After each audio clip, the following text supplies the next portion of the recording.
बीटाची चटणी बनवण्यासाठी 2 बीट स्वच्छ धुवून घेतले. मिरची आणि कोथिंबीर बारीक चिरून घ्यायची.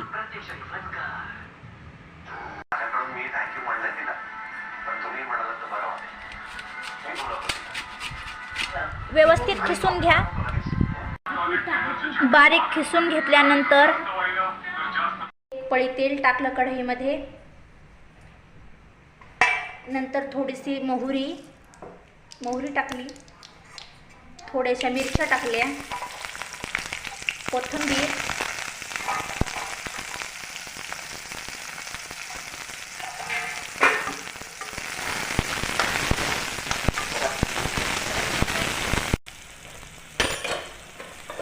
मीठ,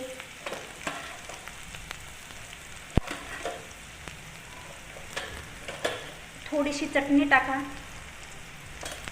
व्यवस्थित हलवून परतून घ्या.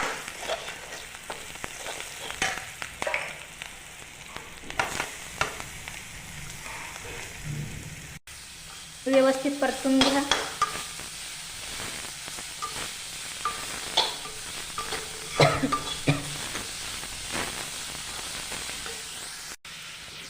दोन 3 मिनिटं असंच परतून घ्या.